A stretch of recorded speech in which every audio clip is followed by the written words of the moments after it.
Okay, so today we are back with another podcast of Will Knight, and we are here with a running expert, Amy. Hey. Amy, how's it going? It's going great. Nice. So introduce yourself to the audience. So my name is Amy Lee Gonzalez. I'm a Chicago native, and I actually just moved back here from Atlanta. Was there for about 5 years, and picking back up my own running career as well as run coaching. Okay, so we are here at a coffee shop, so we're going to speak up a little bit, and so everybody can hear us. And so, Amy, tell us about the mindset of a runner. You're a running coach. Yes. So tell us about the mindset of a runner.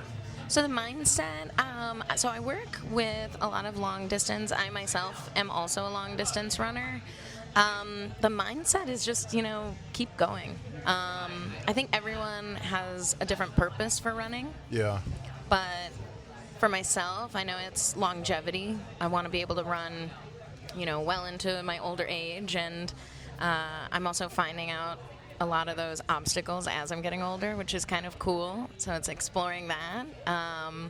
But the mindset is just one step at a time. Keep going. You also done a marathon before, haven't you? I have. So I've actually done several marathons.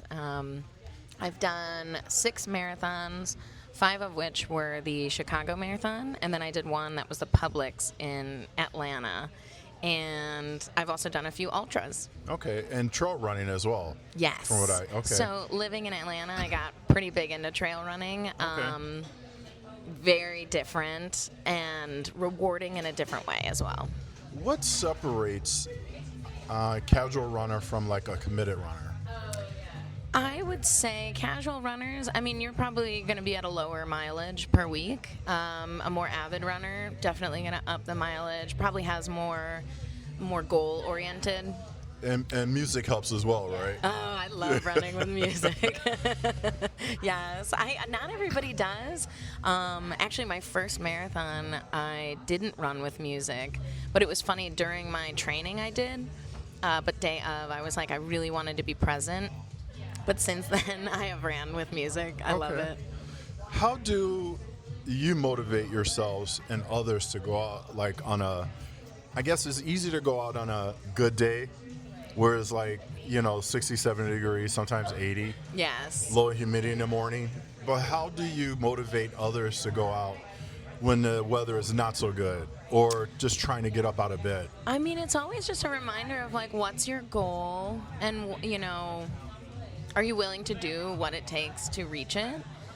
Some people, it's just finishing a race that might be their goal, and certain runs might not be as important. But ultimately, if you are training for a race, you don't know what the weather's going to be. So, it could be snowing, it could be raining, it could be cold when you think it's going to be warm. It's just pushing yourself.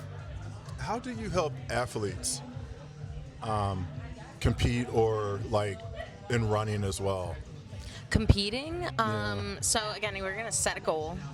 And then kind of work backwards. So where are you at now, and what does that mean to get you to your goal, and also being realistic.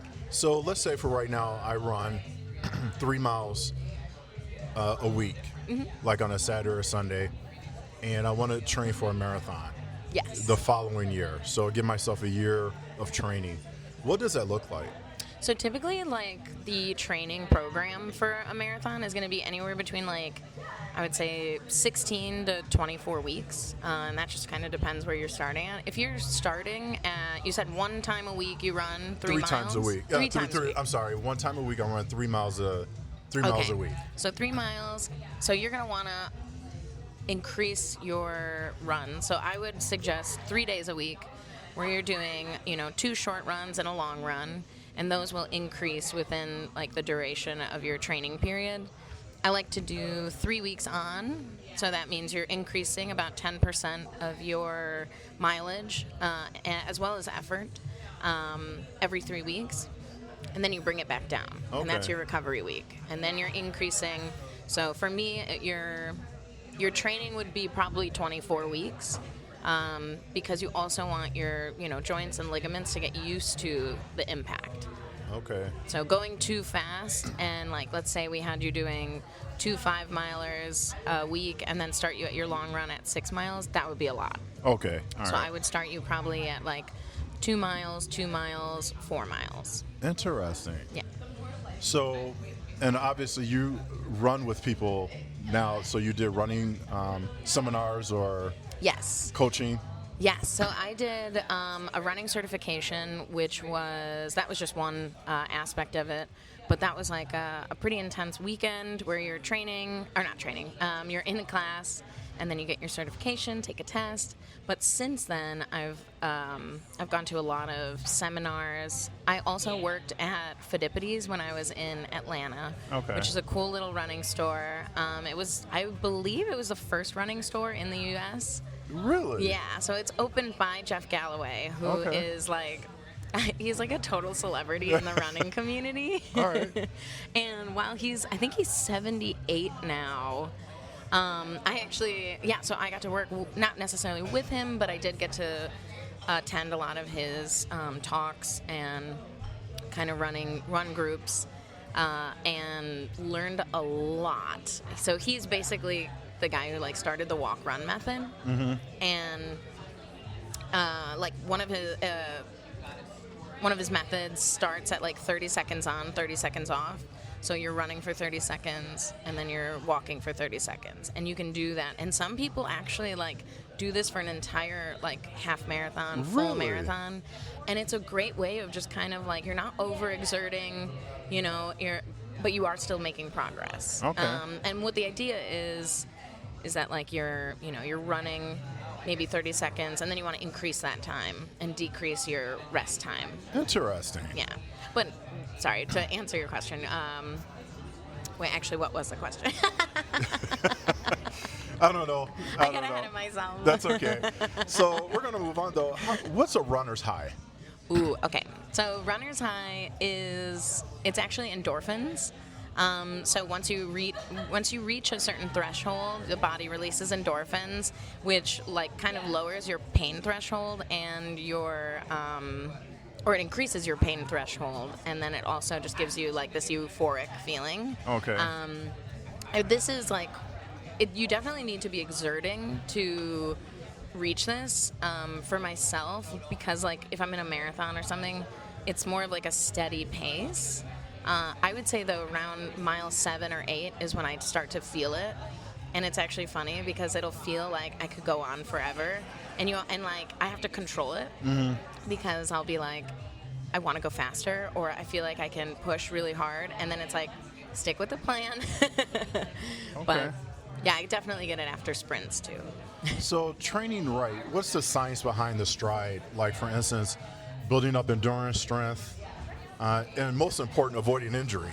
Yes. So like I was saying before, like if we started you on a marathon program right now, I wouldn't have you going too hard too fast, because impact is, it's a big thing. So, or it can be, I would say dangerous if you're not used to it, because that's how you could roll an ankle, trying to sprint, and your ankles aren't stable enough, So I would say all of the aspects of training. So you want to focus on strength, but you also want mobility, and then you want endurance. So it's really just building each of those sections bit by bit, and then making sure to have recovery. And what exactly do you do for recovery? Ooh. And then we're going to get into what other people should be doing or not doing, or... Yes. A part of my recovery, so like stretching is great, but you really do need to pair stretching with mobility and strength. So on my off days, because I'm a long distance runner, time on my feet is very important, because when I'm doing these races, and like my next goal is 100 miles. So obviously 100 miles is going to take me a long time to do. I would love to do it under 24 hours. That's me. Right. That's wishful thinking. 100 miles, I can't, oh my God. I would say at least under 36, but definitely it would be awesome to do it under 24. But your time on your feet, 24 hours is a long time to be on your feet. So training my time is gonna increase more than necessarily my mileage. So like my runs are a part of my training, going on hikes is a part of my training, going on walks. So it's just time on my feet, time moving throughout the day. So yeah. And how does that 100, why did you choose to sign up to do a 100-mile?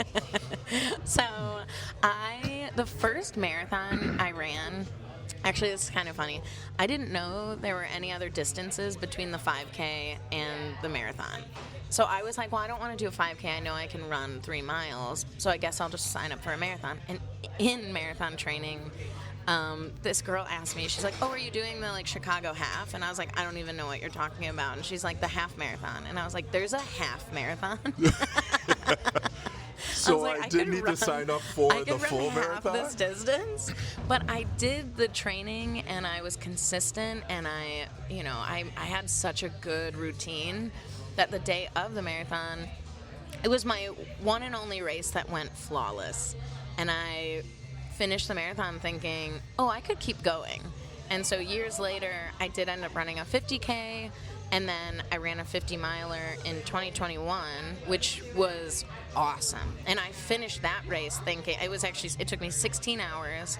It was 29 miles on trail, 21 miles on road, and it was very hilly, very technical trail. But yeah, it took me 16 hours, 18 minutes, and 18 seconds. Wow.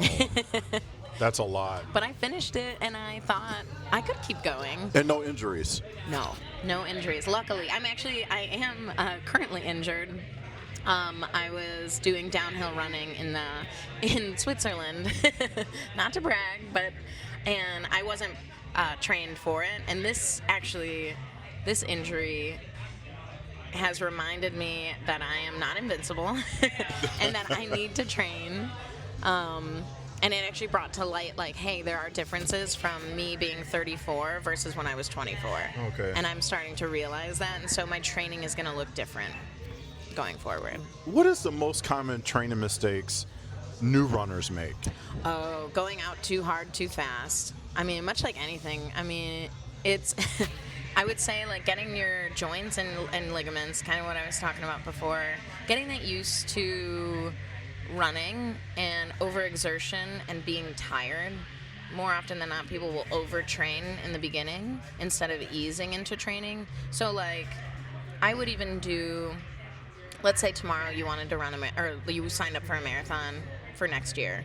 I would give you those 24 weeks program, but I would probably do a 4-week program before, working on strength, mobility, and just walking and getting your joints and getting like your ankles, everything used to the movement before impact. Okay, and how do you balance speed work, distance, and recovery all at the same time? I know we touched about distance and recovery. Yeah, I know we talked about recovery. Yes. So what about speed work and distance, or speed work for distance? Yes. So it's very important. I mean, again, it also depends. It's subjective. It depends on your goal. It depends on the person. You know, if someone's like, I just want to finish a marathon, like let's say the Chicago Marathon, if someone just wants to finish it, you can walk technically a 15-minute mile and finish it under the 6 hours, which is awesome. But if your goal is, I want to run a 3-hour marathon, and let's say your time is only like, trying to think of the timing, but let's say your last marathon was 4 hours and you want to get down to 3 hours, that's going to be a big jump. And so having a training program that I would give you 1 day a week with just speed workouts, possibly 2. Again, this also depends on your background. Tempo run, and then a long run. So you're going to do at least 4 days a week of running, and then also have cross training so that you're not just overworking the same muscles. So get in there like maybe swimming, making sure you're also lifting.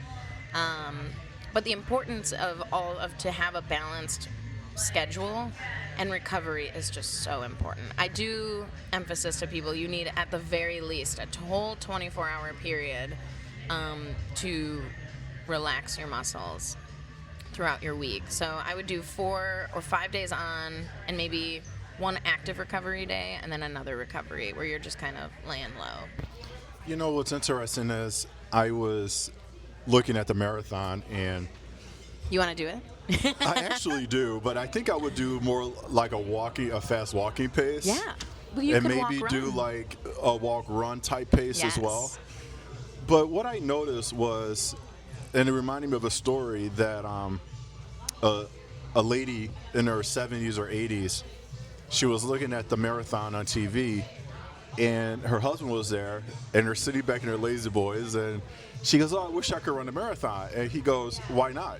You should just do it." So the day after she started working out, she started, running, picking up her pace, start walking. Yes. And she actually ran and competed and finished the marathon. Wow. Do you remember her time? I don't remember her time, but I'll I have to know look it was this under up. like 4 hours. Wow. That's great. Which was great, right? That's exactly. great. Yeah. But to be 70 years old and compete, I think it's unbelievable. Oh, yeah. Because what's interesting, you could take, let's say a 50-year-old person now, and compare them to another 50-year-old. Yep. And you would know the difference between who works out, who doesn't, Oh, yeah. who has mobility, who doesn't have mobility. Just by how they stand up from a chair. Yeah. You can tell. You could tell, exactly. Yes. Exactly. I remember working in the medical field, and it was interesting to see like a 70-year-old guy get up from the floor to or go down on the floor to put on his shoes. Yeah. And all of a sudden, it's just like, oh my God, you got better mobility than I do, and I'm younger than you are. Yes, mobility and strength, and it all matters, and especially as we get older. And yeah, would they say, don't use it, you lose it? Yeah. Or use it or you lose it. Yeah, that's true. All right, so we're going to wrap this up. We're going to thank Amy for coming back with All About Nothing, or talking to us about running.